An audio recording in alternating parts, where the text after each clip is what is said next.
ഇന്ദ്ര, നീ വെറുതെ എന്നോട് തർക്കിക്കാൻ നിൽക്കാതെ. ഇവിടെ വരുന്നത് വരെ നീ എന്നോട് സത്യം ചെയ്യാമെന്ന് പറഞ്ഞതാ. ഇനി എന്നെ പറ്റിക്കാനാണ് ഭാവമെങ്കിൽ ഇനി നമ്മൾ തമ്മിൽ ഒരു ബന്ധവും ഉണ്ടാവില്ല. നിനക്ക് ഇങ്ങനെ ഒരു അമ്മയുണ്ടെന്ന് നീ ചിന്തിക്ക പോലും വേണ്ട. എന്റെ മരണശേഷം എന്റെ കർമ്മങ്ങൾ ചെയ്യാൻ പോലും നിനക്ക് അവകാശം ഉണ്ടാവില്ല. അയ്യോ, എന്റെ അമ്മ എന്തിനാ ഇങ്ങനെയൊക്കെ പറയുന്നത്? ഞാൻ സത്യം ചെയ്യില്ല എന്ന് പറഞ്ഞോ? ഇല്ലല്ലോ. എന്നാ സമയം കളയാതെ സത്യം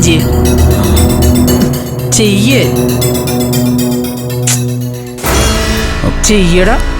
ഇനി ഞാൻ അനുവിനെയോ വിശ്വനോ കാണാനായിട്ട് പോയില്ല.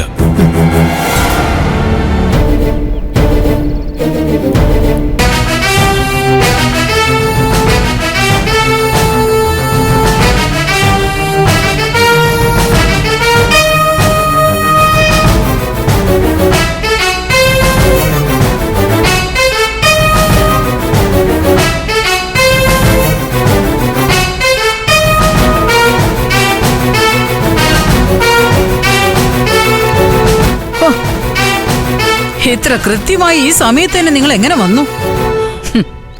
ഓ, എന്തായാലും നന്നായി. ഈ നടയിൽ വെച്ച് തന്നെ അത് കേൾക്കാൻ ഭാഗ്യമുണ്ടായല്ലോ.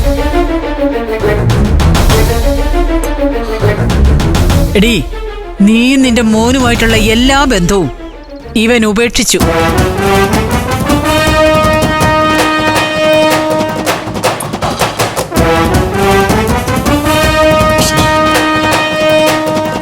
ഇനി ഒരിക്കലും നിങ്ങളെ കാണുകയോ സംസാരിക്കുകയോ ചെയ്യില്ലെന്ന് ഈ നടയിൽ വെച്ച് ഇന്ദ്രൻ സത്യം ചെയ്തു.